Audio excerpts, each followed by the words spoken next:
Hey, Freddie Kruger. Look where I am, you POS. I'm near Elm Street. Where are you bitch?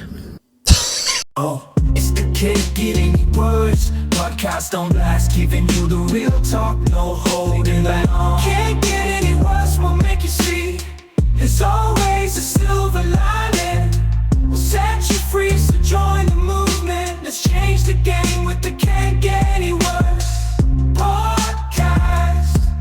What's going on, everyone? Welcome back to the Can't Get Any Worse podcast. How are we all today? I hope we're all well. I've only just noticed that my camera is off center again, so I'm going to try to fix that real quick with my feet. But, oh boy, are we off schedule this week? It is, we're in here for another Sunday sesh, and that is because my week is fucking chaotic this week. But before we do get into it and break it down, let's review that opening clip and see what this bloke's on about.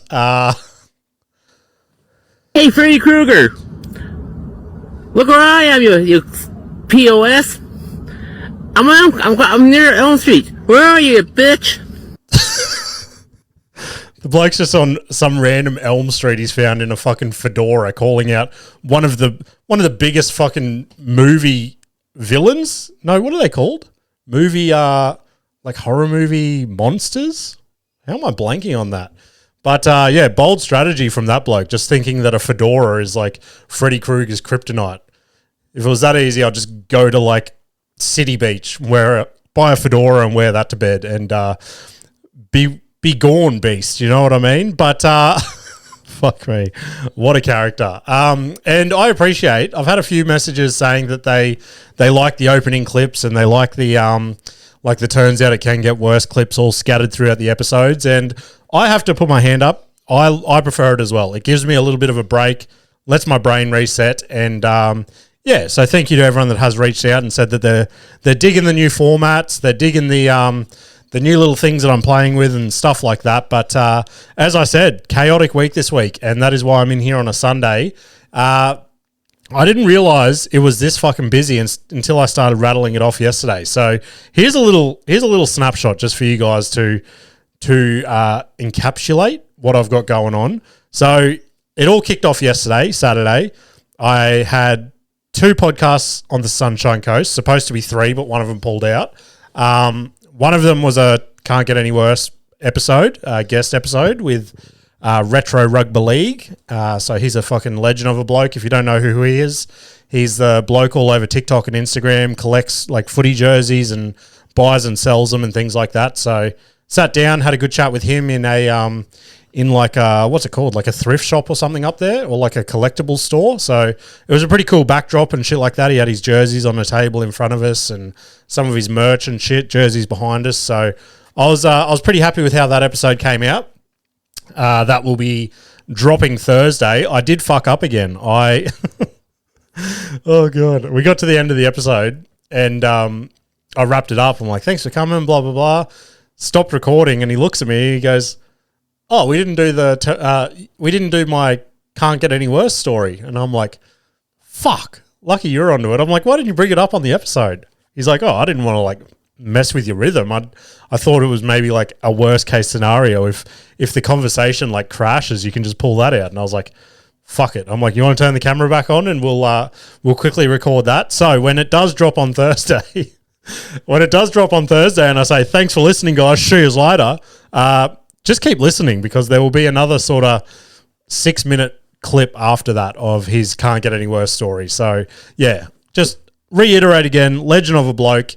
We've spoken about collaborating on a few different things in the next footy season. So he did, look, you guys know me, okay? And he sprung this on me.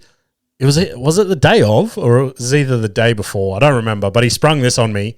I don't know if he went and listened to a bit of my content or something, and he's like, "Hey, just letting you know that all my content is family friendly. So if you want me on video or on your podcast or whatever, there can be no swearing or anything like that." And I was like, "Fuck, that is worst case scenario for me."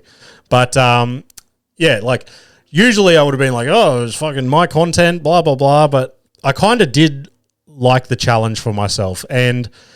The stuff that we were talking about, didn't really need swearing anyway. So he's like, look, I sort of picture myself in that scene along the lines of like Fox Sports, like Matty John's show, things like that. They don't need to swear to be funny. And I'm like, yeah, okay, you're probably right. So I set myself the challenge, and yeah, we got to the end, and he goes, good job, mate. You did it all without swearing. So yeah, zero editing from me on that one, which is fucking glad. But for you guys listening today, there is going to be more swearing than ever so that I can make up for it. But let's get back to my crazy week. So I had that on Saturday, finished that, packed up my gear, shot over to the Honestly Honest podcast studio, and laid down a podcast as a guest on their podcast. So I don't know when that'll be dropping. Keep an eye on my socials and shit. I'll obviously share the fuck out of it. But yeah, they seem like top blokes up there.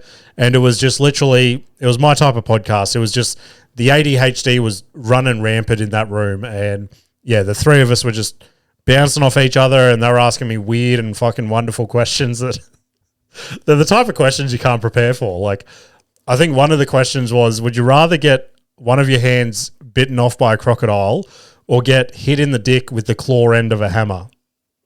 What do you even say to that? I had to think about it. I don't know, to be honest, but listen to the Honestly Honest podcast to get the answer to whatever I answered. I don't even remember, but yeah, top blokes, go check out their podcast. Then I cruised back here last night from the sunny coast, about hour and a half, 2 hour drive, which was it's what you want to be doing on a Saturday night, you know. Now, that gets us to today. I've got this solo pod. Why are you doing a solo pod on a Sunday, James? That doesn't make sense. You always do it on a Monday. Stay tuned. So I got the solo pod now. Then I need to edit and upload it. Then I have a gig at the casino tonight. Then I come home, go straight to bed, wake up early tomorrow morning, fly to Sydney, spend the day in Sydney. Then tomorrow night I'm jumping on the Two Piss Kents podcast as a guest, which I'm fucking keen as for. I've been talking to those blokes for ages now. So yeah, I'm keen to have a chat to them and plug the solo show, and just, yeah, probably my usual stories will probably come up at some point. The truck, the home invasion, yada, yada, yada. Then I fly back Tuesday morning. Then I have a gig on the sunny coast Tuesday night. Then I come home. Then Wednesday night, I am editing and uploading Thursday's podcast and working on the solo show. Thursday night I got a gig. Friday night I think I have a gig as well, maybe. Saturday I got a West Park gig. Sunday I got a West Park gig. Monday I've got a gig. It's just fucking chaos around here at the moment. Then next week I've got the solo pod. I've got a UFC breakdown, I'm pretty sure. It's either a UFC breakdown or a guest episode. But yeah, as I've told everyone, I've been telling people this schedule, and they're like, holy fuck, you have a lot going on. But like I'm telling them, I'm not going to complain. That is all the fun shit that I get to do. Like, eventually, hopefully, that's the day job, you know what I mean? If my day job is running around recording podcasts and doing gigs, who's to complain? But on top of all that, I've obviously got, the full-time job, wife, kids, fucking all their commitments and obligations, such as sports and yada, yada, yada. So a lot of balls in the air at the moment, and we're just juggling them, guys, and we're going to fucking make it happen. So let's rip into my week that was. Let's see what's happened in the week of old Jimbo Jones over here. Let me have a sip real quick. Oh, yeah, that's some good water. I don't have any Celsius this week, so yeah, Celsius, get in touch. I'm waiting to hear from you. But when was it?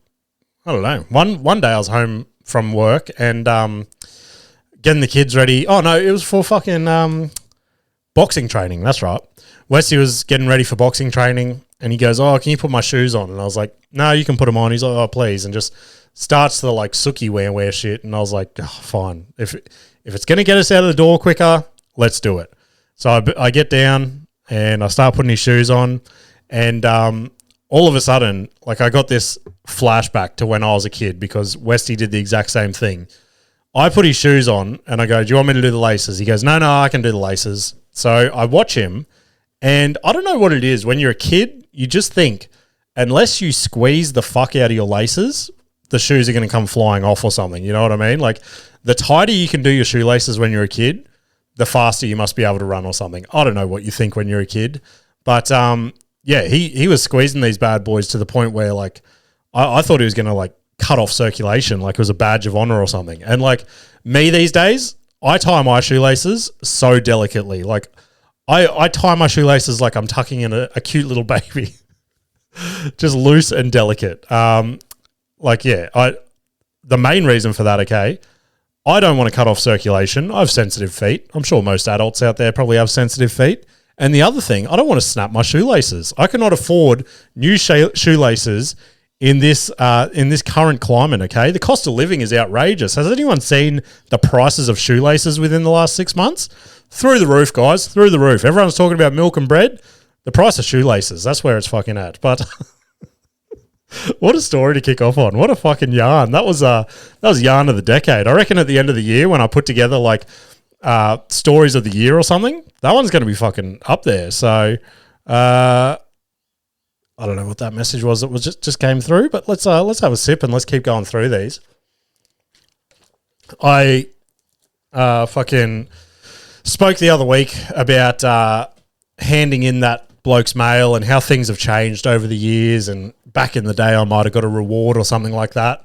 But here's one thing that I didn't really know changed in society until last week. And like, this isn't the first time it's happened, but it was the first time where it affected me. You know what I mean? It really cut deep to my soul. I was like, oh, fuck this guy. So if there's one thing in this world that I've got, it's my manners. I've always been pretty well mannered, like to the point, hey, I know I talk about Subway a fair bit, but I've noticed this as well in the Subway queue. When I order my Subway sandwich, I always say like, oh, a foot-long Italian herbs and cheese, please. Oh, what cheese do you want? Old English, please. Oh, what meat do you want? Chicken classic, please. After every single thing, I say please. And I don't like, very rarely do I see the person in front or behind doing the same thing. They're just like, Old English, lettuce, salt, pepper, meh. You know what I mean? I'm like, guys, give the poor lady a break. She's a sandwich artist. She's making our dreams come true. Anyway, so I've always said my pleases and my thank yous and all that, and I've always been commended for my nice manners. And one thing that I sort of have always tried to do, and I don't do this, okay, now that I'm saying this out loud, maybe I don't do it to everyone. I reckon I've got an unwritten rule in my head that I do this to everyone over the age of 50, I reckon, if I had to throw a dart. And that is, if you walk past someone in public, you just give them a nice nod of the head and a, hey, mate, how you going? To which they reciprocate. And they go, oh, good, thanks, mate. How are you today? Yeah, not bad, mate, not bad. How's the bloody weather? You know, you have a quick 2-second interaction. It doesn't mean anything. Neither of us want to have that interaction, but it's just drummed into our souls that's human nature. We have to do that. Anyway, I took the kids to the footy field the other afternoon after school, and we walked past this old bloke on the footpath. He's in his old man walking clothes, okay? He's got I'm pretty sure, and I'm not even lying when I say this, I'm pretty sure he had a sweatband, like headband on, like John Howard spec, you know what I mean? He might have even had him on his wrists, and just like the high socks, the short ruggers, and a polo shirt. If you go walking in a polo shirt, you're an old man, okay? I could not imagine. I might even just do that just to see what it feels like. Just go for a walk in a polo shirt. That's actually blowing my mind thinking about it. I feel like that would be so uncomfortable. But anyway, back to the story. The brain is rattled, okay? It's Sunday. It's a day off. I'm literally in here on my day off just talking shit. But anyway, this bloke, I see him approaching. The kids are behind me. We're walking to the car. He finally gets to me. And look, I look at him. I'm about a meter away from him, let's say that. I give him the nod with a big smile on my face. Hey, mate, how you going? He just looks at me with the dirtiest fucking look I've ever seen in history. This old bloke looked at me like I just pissed on his lawn or something. That's the type of look that this bloke just stared straight through my soul. He just gives me the dirtiest stare, doesn't say a word, and just fucking power walks past me. And I was like, Jesus Christ. What has society come to? You know what I mean? When an old bloke can't even say g'day back to you. But yeah, I don't know. I don't know if that's just me or if you guys are on the same page, but yeah, if someone says hello to you in public, say hello, you rude fuck. Hey, I did not show much manners in the end of that story there, okay? I'm sorry. But yeah, like I said, I took the boys to the footy field. And I've been trying, like, probably, I reckon we've been doing it for about a month or so now, is the afternoons where Westy doesn't have, like, a sport like boxing or AFL, or he's starting touch footy in, like, a couple of weeks. Whenever we've got a free afternoon and I pick the kids up from school, I've been trying to, like, do something with them, like take them to a park or walk the dog or go to the footy field or something, just to get them out of the house, really, just to burn off some of that energy, less screen time, yada, yada, yada, and just, like, spend some good quality time with the boys, just doing fucking boy shit, like kicking balls and stuff. So, yeah, I've been doing that, and look, I think every parent listening to this knows that there is a limit to park time. There is a point of being at the park where you're just like, I do not want to be here anymore. I've got too much sand in my Crocs. I'm sick of pushing the swing. I'm sick of looking over there going, Dad, look at this. And then it's just the most mundane thing in the world, just P sliding down a slide. And it's like, whoa, that's crazy, P. Do it again.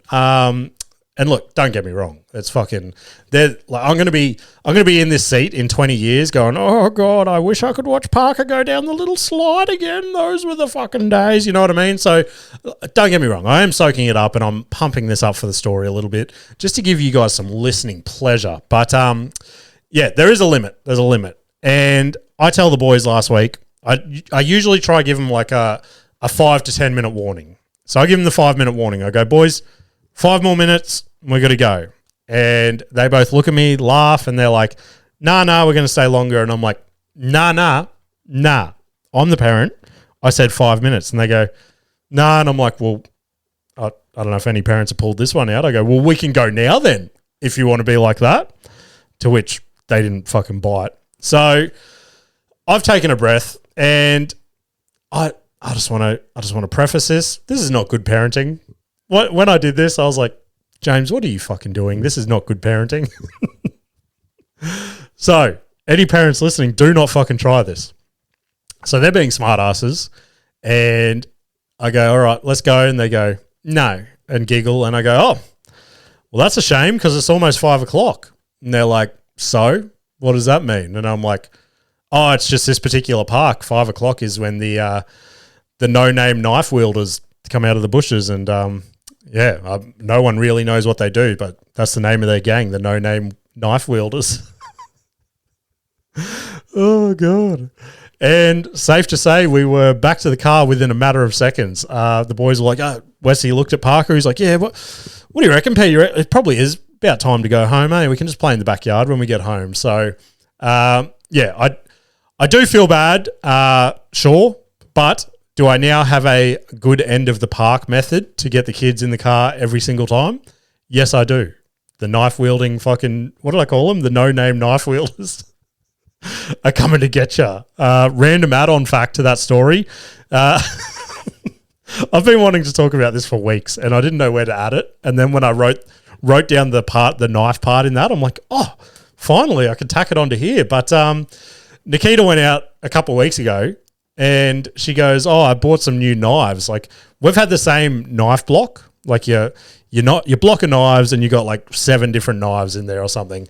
And look, I've never used each knife for its particular application. You know what I mean? Like a bread knife can cut fucking anything. I remember, oh God, this just popped in my head. And fucking Ash, if you're listening.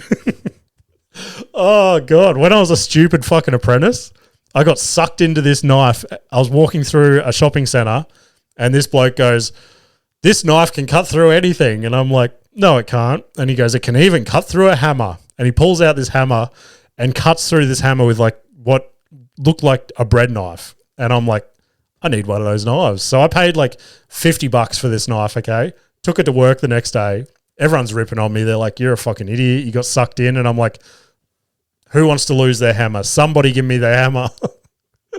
And I don't even remember who did it. I think I ended up trying to cut my own hammer. And I've just put my hammer on the bench and just started hacking at it with this bread knife. It did nothing. The teeth on the fucking knife just literally started falling off. And I was like, fuck, I got duped. But anyway, Nikita goes, I went and bought a new knife set. And I was like, oh, we don't really have the money for that, blah, blah, blah. But our knives were well and truly fucked. Like, you'd sharpen them and they'd just be blunt again in like a week. And she brings home these like beautiful knives, if I must say so myself. They've got like, I don't know if you've seen the knives where it looks like they've been hit with like a ball hammer and they got like the little dints along the like blade part. That part looks sick. You can sucker me in. Like, I'm a big fiend for a knife, okay? And like, I'm not an addict. I was about to tell another story that revolved around Ash. We used to have a foreman that was obsessed with knives. He used to bring a different knife to work every single day, and he'd just stand next to you talking, just throwing his knife into your workbench. And it's like, this guy is going to kill someone eventually. But yeah, me and him had a couple of run-ins. Luckily, he didn't kill me. But anyway, yeah, I just want to say, guys, if you need some new knives, go and fucking buy some new knives, because there is nothing more satisfying. I want to chop everything now. I want to just fucking chop every vegetable. Nikita's like, oh, I got to make dinner. I'm like, I'll make dinner. I'll come and chop everything. And yeah, I could even be the no-name knife wielder in my family. But yeah, go get yourself some new knives, guys. It's a luxury that we can all afford. I think, yeah, no, let's do this story and then we'll play our next clip. I need a sip for this one because, oh God, this one rattled me. So, had a bit of a scare at work this week, all right? We're all aware that I'm back working with Adrian, and I called him the other day. We're on the phone and I'm in an office by myself, okay? And into my office is a big glass door, and on this glass door is the blackest tint you can get. Like, you can't see through it until you're like right on the glass, if that makes sense. So I can stand on this side of the glass and look out of it and no one knows I'm there. So it's fun when I feel like doing fuck all and just feel like watching the world go by, okay? So Adrian called me about something, and while I was on the phone, I was up walking around, and I walked past the door and I saw Adrian was walking around the car park just pacing, talking to me about whatever we're talking to. So then I start being a fuckhead to him. And I'm like telling him what he's doing. I'm like, I'm watching you. And then he starts looking at my door, and like he could tell that I was there, but he didn't know what I was doing because he couldn't see me through the tint. And he starts approaching me, and he gets about 30 centimeters from my door, okay? And at this point, I think he can see me because we're talking to each other. In my mind, we've got direct eye contact because he's looking through my door, and I'm like, he must be able to see me. So I'm like, come closer, come closer. And at this point, I lean on my glass door, I put my lips on the door, and I just do the biggest fucking smoochy kiss onto the glass. And Adrian's like talking to me, and I'm like, come closer, come closer. He kept coming. It was all slow motion in my head because I thought this was a fun little gag that I was going to be doing, okay? I was like, this is going to be hilarious. He's going to get a little bit closer. He'll see my lips pressed against the glass, and then he'll pull away, and it'll be a big fun time. Everyone will be laughing. But he just kept approaching, and now it started to go in slow motion in my head. It was like the Titanic approaching the iceberg, and I was like, holy shit, panic stations, abort.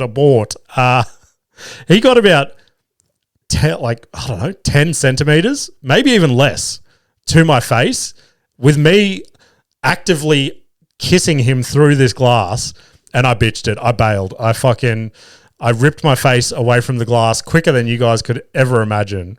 We were 2 centimeters away from kissing. I would never have been able to live that down if I did a through the glass kiss with Adrian, okay? We nearly had like a creamy daddy.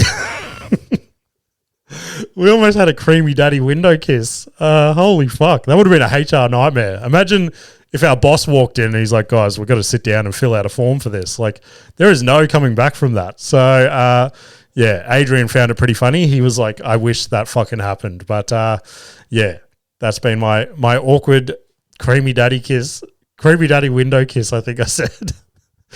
Front runner for episode title. But let's get into another clip. What do we got here? Which one's this? Oh, yep. this one ties in perfectly. So this bloke's at work as well. He's just having a bit of fun. So this is pretty much how I felt when I was doing this to Adrian. So let's hit play. Mr. Manager Man, I really hope that you can approve my PTO. I promise I'll be good.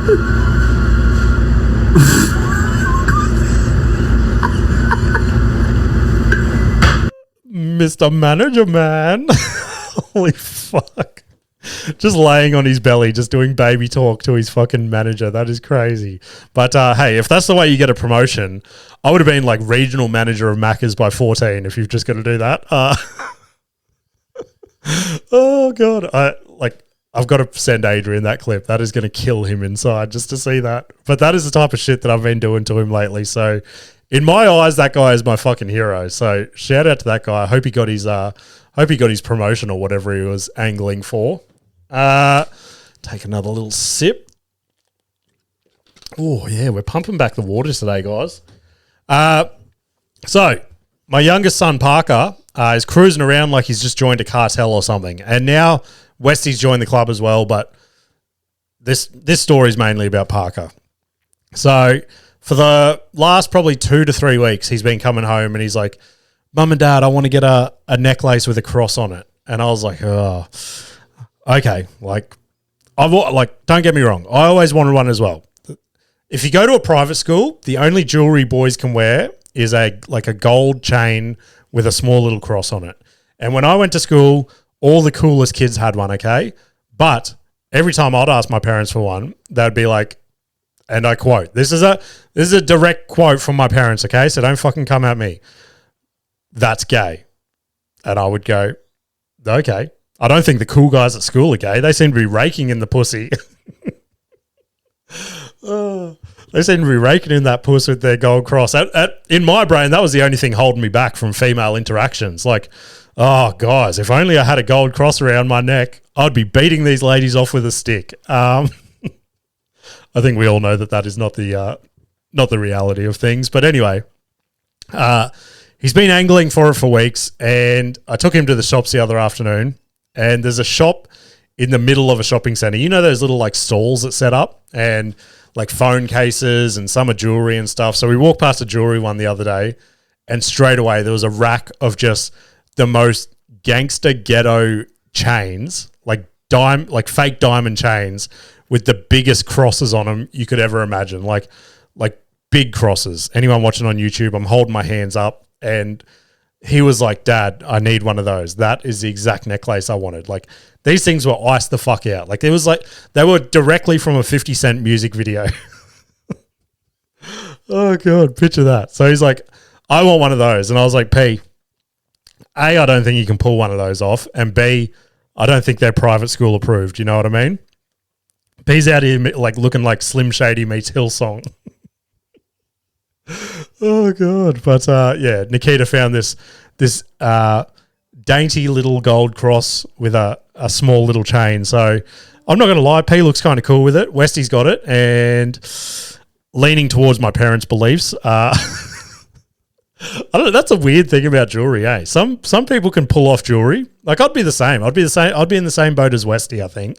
If I was to randomly rock a gold chain right now, I don't think I'd be able to pull it off. But P's just, I don't know, he must have that neck structure or something where it's like, oh, okay, P's going to be one of those cool kids that just rakes in the puss at school. Oh, yuck. I shouldn't talk about my 5-year-old son like that. But hey, a man can dream, you know what I mean? Continue the legacy of the missing name. Go out there and I don't fucking know. I don't know. Let's move on. Let's take another sip. So, again, pick the boys up from school, and we're cruising home, and I'm bored.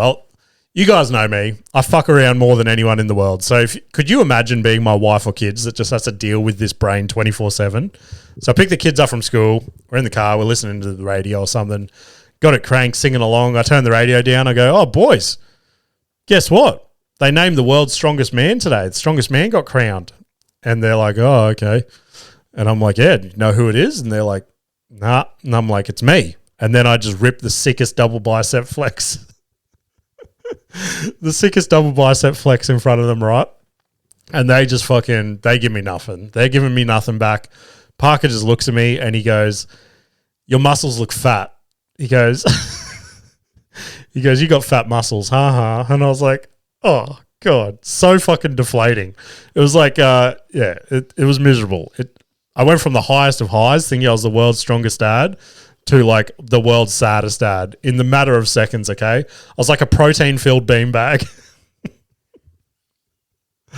Oh, God. So that's it. I need to get jacked. I need to prove to these kids that I'm not a fat muscle dad. So, yeah. The last thing I had, I just had the, why did I have that down here? I had the shit about retro rugby league and honestly honest down there, but we've already touched on that. So let's go straight into my week in comedy. Kicked off Thursday night at the Sand Social. So that is the new open mic room for sit-down comedy. And I got offered this spot. You guys are probably sitting there going, but James, you didn't plug this one last week. And let me explain. I got sent the offer for this one, and I'd already had the guilt-free one that I plugged last week. But dickhead here forgot to reply to sit down and go, unfortunately, I can't make it anymore. So my phone rang and I saw it was sit down, and straight away I was like, fuck, I never got back to them. So I answer it and I was like, I was getting ready to cancel it, but it was the owner of sit down. Now, the owner of sit down usually only calls you if he's starting to offer you spots at like the Paddo or like at the main sit down comedy club. So as soon as I heard his voice, I was like, oh my God, this could be it. This could be the moment we've been waiting for. So straight away in my head, I'm like, well, you can't cancel, because if you cancel, then what he's called you for will just go out the window. So he's called and he's gone, hey, I'm just confirming your spot for the Sands. And I've gone, yep, I'll be there. And I'm like, can I just make a minor request though? I'm like, I do have another spot that night. I'm like, can I just go like first or second or something? And they're like, yeah, sweet, no worries. And I'm like, okay, that's done. Now here it comes. I take a seat and I'm like, all right, lay it on me. And he goes, all right, no worries. We'll see you Thursday. Thank you very much. And I was like, oh, fuck. So I can only assume that the usual lady that books us in had a sick day or something, and he had to call around. So, yeah, no big spots for me. But let's get into the gig. I was obviously pretty panicked, and I hate booking 2 gigs on the same night unless I 100% know I'm going to have enough time. Like, if there's a 7 o'clock start and the next one doesn't start till 8 or something, and I'm comfortable that I can like do my spot and get over the other side of town to do my next one, then things are fine. Like last week, for example, where I did Matic and then the Palm Beach Hotel. That was fine. But this week, sit down started at 7, guilt-free started at 7:30, and I was like, oh, that's tight. But if sit down starts on time, which they always do, they almost always start at 7 o'clock on the dot, okay?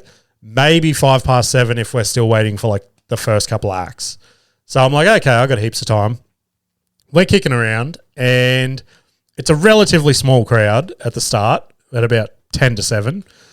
And I get there, look at the lineup, and I was like 6th or 7th, and I was like, fuck. So I talked to the sound guy, and I go, look, I did say to them, I'm like, can I go first or second just because I got another gig? And luckily he was like, yeah, sweet.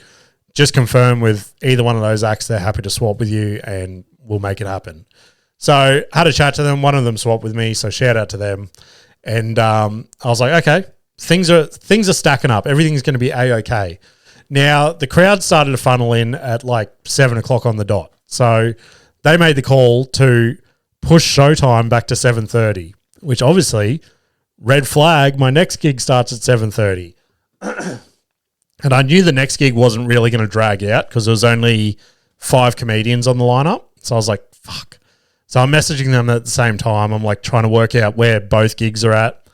And because of that, I was just fucking so in my head, hey. And when I finally got on stage, just ate a bag of dicks. Like, I thought I bombed pretty hard. I got off stage and I was talking to one of my mates there, and he goes, really wasn't that bad. Like, he was at the Matic one last week where I thought I bombed as well, and he thought both gigs were okay. So potentially I bombed and he's just being nice, or potentially I'm just so in my head about trying to make these new bits work that I'm just like, you're a piece of shit. You can never fucking make anything funny. So either option. It could be either of them. But yeah, I tried a couple of new bits again there, fumbled them a bit, messed up one again, forgot the end of it, and I was like, oh, God, I am stressing so fucking hard about this solo show, but it's all good. We're going to make it come together. But then I raced over to Guilt-Free, where I did this show for the first time. It's called Is This a Bit?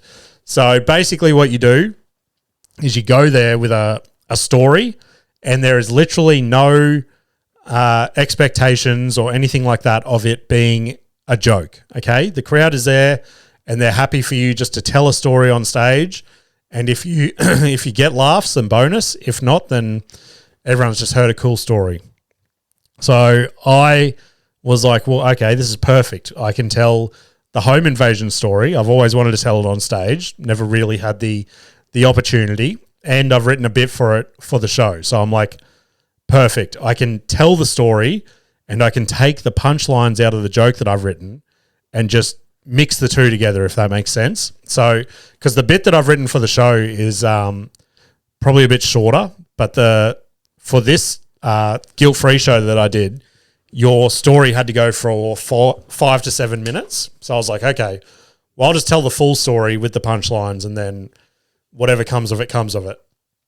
And yeah, I got up there and I was so fucking stoked with how it went.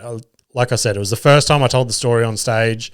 The crowd was just so engaged and just listening to every second of it, where I was just trying to like build up the intensity of it and stuff. And then I would just like pop it like a balloon with a little punchline.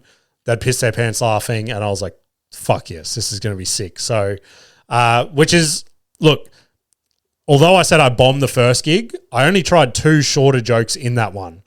The fact that the home invasion bit, which is probably one of the longer crucial parts of the show, the fact that that sort of worked, like, don't get me wrong, I didn't nail it. I didn't get it perfect. I missed a heap of shit.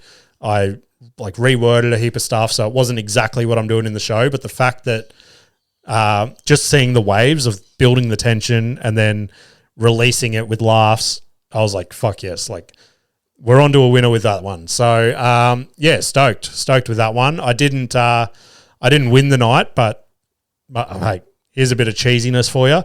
In my head, I won because my story worked. Speaking about cheesiness, let's go on to our final clip of the episode. Let me have a little sip. Now, I just want to say, I do bring some disgusting clips to this show every now and then, okay? If you're a little bit squeamish, if you don't like watching or listening to disgusting things, skip forward about 40 to 50 seconds because this one is probably one of the most rogue ones that I've bought in a little while, okay? So, again, I just want to warn you, skip forward if you don't like very disgusting shit. All right, I'm hitting play now. That has been your warning and your chance. My name is Michael Shaft, and I'm addicted to infecting my scrotum and rectum. I guess it all started when I was a kid, and I got a pretty bad infection of the scrotum and rectum. I noticed that when I scraped the cheese that had formed from the infection, I could process it, I could dehydrate it, I could refrigerate it, I could churn it, I could make various artisan goods from the cheese. That was really the turning point where it became more of an addiction rather than a hobby. It just started as a simple hobby, selling artisan scrotal goods at the local farmer's market, and before I knew it, I was totally addicted. Holy fuck. I warned you guys to skip forward. Just making artisan goods from his own bodily cheese. Oh, yuck. Just artisan scrotal goods. Yeah, imagine going to the farmer's market and just unwrapping that, and he's just like, try the brie. It's locally sourced. Oh, yuck. Yeah, look, I was of two minds to bring that one to the show, but I had to do it. I had to bring that to you guys. So shout out to that guy. If you want some what was his exact wording? Artisan scrotal goods. Yuck. That is fucking gross. But yeah, I watched something this week to my surprise. Figured I'd talk about it like every other fucking podcast in the world. I'm late to the party, okay? This came out a few weeks ago, and Nikita and I have been trying to carve out some time to watch it, and we've just had zero time around here. So Friday night came around, we finally sat down and watched it, and that is Unknown Number on Netflix. Okay, it's the catfishing documentary about a couple in a small town in the US. A boy and a girl, and they just get catfished in a group chat, and just somebody saying the most disgusting shit to them and telling them to break up and yada, yada, yada, right? Now, I want to say TikTok and Instagram pretty much ruined this documentary for me. I knew the whole story, and I knew what was coming, so that part was ruined for me. I knew Nikita didn't know the twist of the story. So my favorite part of the whole thing was just sitting there watching it all unravel for her and just seeing her go, what the fuck is going on right now? So that was enjoyable for me. But yeah, it is if you haven't seen the doco and you do want to watch it, again, spoiler alert, you've been warned. But it is wild that, so I guess I should preface it by this. So the person that was doing the catfishing was the girl's mum, okay? And she was telling this girl to kill herself. She's like, your boyfriend hates your flat ass. He wants me to give him blowjobs, blah, blah, blah. And like, these kids are 13, and this woman is saying all this shit to not only her daughter, but a 13-year-old boy as well. Wild, insane stuff.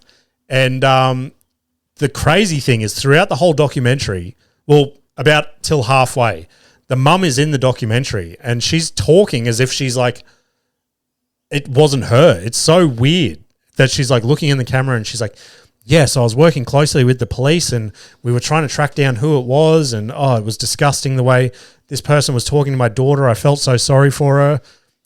40 minutes later, the cop's sitting there with his paperwork and he's like, yeah, so basically we did all this background, we tracked down the number, and it was the girl's mum. And then it goes back to the girl's mum, and it's like split personality. Like, her face is dropped and she's like, yeah, it was me the whole time. And basically, I think what they diagnosed it as was that Munchausen syndrome or whatever it is.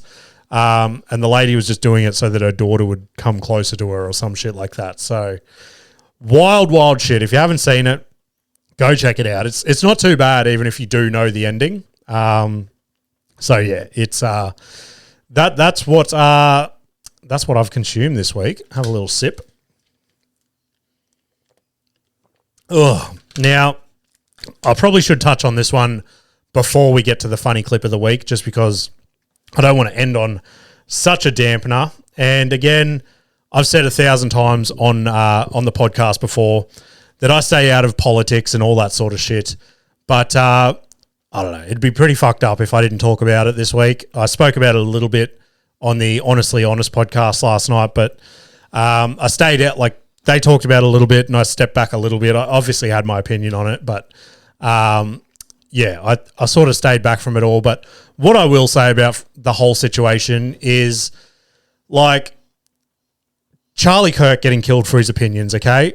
I didn't agree with fucking everything he said, but some of the stuff he said, sure, I agree with, okay? And everyone that has sort of commented from his side of it, they've all started their videos with that. They're like, we didn't 100% agree with everything he said, but it was just so good having someone that had the balls to go out to the younger generations, to like all these colleges and shit, and just have an open debate with them. Just literally strip it all back and just go, all right, you say your case, I'll rebut with you, and we'll just go back and forth. There is no like sure, there were some videos that got heated and shit like that, but I'd say most of the ones that I saw, probably 80 to 90% of the videos I saw, were all pretty, like, what's the word? Not friendly, but like, I can't even think of the word. And that's why I don't talk about this shit, because I don't have the brain capacity to like coherently get across my points. But yeah, the thing that pissed me off all about it, whatever your opinions are, I don't give a fuck. But to be killed for having an opinion and trying to have an open conversation with people is just the most fucked up shit in the world. Like, everyone's got opinions. I come in here every week and I just dribble absolute nonsense and give my opinions about shit. Imagine if there was someone out there, and again, I'm not making light of the situation, but this is how I process shit. Imagine if there was someone out there, and there was someone in my comments last week when I posted that clip about doing my gay little princess wave. They were in my comments and they're like, it's 2025, get with the program. Gay is not a cool word anymore or something like that. And I don't say gay from a point of hate, okay? There's a lot of friends and shit in the comedy scene that I have that are gay and shit like that. And I have some of the biggest laughs with them, and they definitely don't look at me like I'm some sort of bigot that shits on the gay community and stuff, okay? It's just a word that my generation was brought up with. So imagine if that person, instead of making that comment, just decided to find me at a comedy gig and just like shoot me. And I've seen a lot of comedians come out and say that this week that, they're now worried to go on stage and give their opinions about shit. Like, who's to say that there's not a crazy person in stage that's going to do that? But all in all, like, he didn't deserve it, I suppose, is what I'm trying to say. Nobody deserves to die for an opinion they have. Like, he's got 2 kids now that have to grow up, and that video is going to be circulating the internet forever. Like that, it like rattled me. Like everyone I spoke to on Thursday, it had the exact same effect on them. Like everyone of my sort of generation said that video rattled them, like to the point of, like, I was probably too young to really process 9/11, but I know people watching 9/11 in real time, that fucked them up. So just within minutes of it happening, just the raw video just being everywhere all over socials was just wild. So, it was just crazy shit that at the end of the day, he was just a father, a husband, going out there, doing what he thought was right, and just in the end cost him his life. So, the other flip side, and again, I don't know if I touched on this already in this rant, but just the people on the other side, just with so much joy and shit, posting all these videos on social media, like worshipping the dude that did it. And they're like, oh yes, thank God he's dead. Like that is the most fucked up opinion to have in the world, to be happy about somebody being brutally murdered in front of their wife and kids and in front of all those people. Wild shit. So, and again, the gigs I did on Thursday night, the day it happened, Thursday, I saw 2 people perform bits on stage. They're open mic comedians. They're nowhere near the level to even attempt to touch this. It was some of the worst shit that I've seen on stage. And I've seen people say the N-word on stage. It was disgusting. And then same deal, like comedians talking out the back. They were all more or less like saying how happy they were. And it kind of made me feel disgusting to be in that scene on that day. You know what I mean? Like, yeah, I don't know what else I can say about it, but the other story of the week, the other fucking disgusting video that went around the internet, that poor Ukrainian girl that moved to America to try and get a better life for herself, just chilling on a train, and gets her throat cut. And this piece of shit, there's people on the internet defending him because of his mental health issues and shit like that. It doesn't fucking matter. It doesn't mean you can just go on a train and just fucking cut someone's throat. And to all the like pussies that just sat there and watched her bleed out, it just, both those events this week just literally pissed me the fuck off. And like I said, I don't talk about this shit at all. And anyone that's listening to this, 100%, if we had a face-to-face conversation about it, you could probably bury me in the ground with facts and shit like that. I'm not a fat guy. I literally come in here every week and I just try and make you guys laugh and just try and give you a little boost in your week. As much as this helps me, I'm hoping it helps you guys out there. So that's all I got to say on the issue. I don't know what else to say on it. And don't get me wrong, it does feel wrong to fucking go from that to now the funny clip of the week. But again, it's fucking, I want to leave you guys on a high. I was going to finish on that, but I was like, I don't want to leave you guys on that stupid little rant. So just everyone, just be friendly to each other this week. And if there's someone that's pissing you off or something, just like move on. I don't know. But let's go on to the funny clip of the week. Let's leave on a high. This is one of the comedy goats, gone too soon, died in the early days, Mr. Ralphie May. So this is another one of my favorite bits of all time. So let's hit play, and Ralphie can pull us out of this little slump. I gave you every good finger blast I've ever heard of. Old school, E.T., cops and robbers, shotgun, Chinese finger torture, cigarette machine. They like that one, don't they, fella? Cigarette machine. Oh, look for change in the payphone. Look for change in the payphone. Where, is that a nickel? You better get that nickel. Is that a nickel right there? What is that? I don't know. Maybe. Shocker the next generation, the Vulcan, Nana, Fonzie, Cisco and Ebert, Sony PlayStation. The Boy Scout, on my honor, I would do my best to do my duty to God and my country and obey the scout. Shadow Puppet Dog. And third grade fortune teller. Oh my God, I'm so close. Okay, what's your favorite color? Huh? What's your favorite color?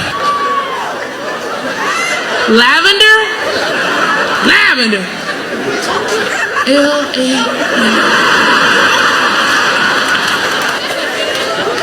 Purple. Purple. Oh my God, oh my